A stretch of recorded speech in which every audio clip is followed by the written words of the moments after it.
Les Israélites de la Bible ne sont pas du tout inclusifs. Je réponds à votre première question ici et aux autres dans quelques vidéos séparées, car la réponse est très longue.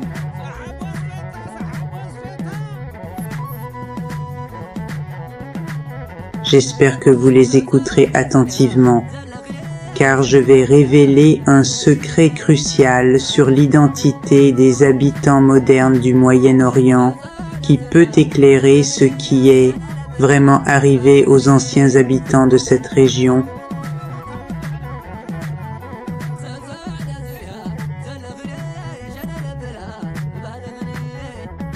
Les seules représentations connues attribuées aux anciens Israélites se trouvent dans les reliefs dits assyriens.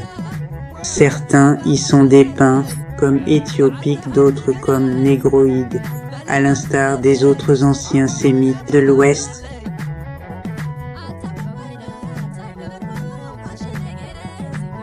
Aucune représentation de personnes d'apparence asiatique orientale n'existe dans l'art mésopotamien ancien.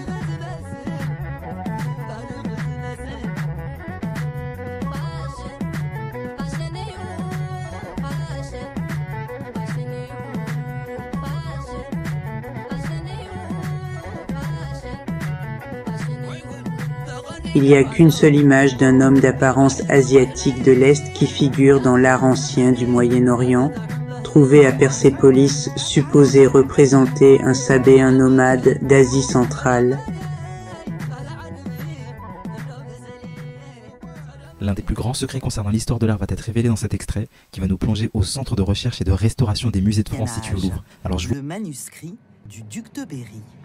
L'image sera analysée de manière à voir comment elle a été construite. Est-ce qu'il y a des dessins sous-jacents? La lumière ultraviolette va maintenant pénétrer les pigments et révéler l'état de conservation du manuscrit. Et voici l'œuvre originale que l'auteur a voulu exprimer.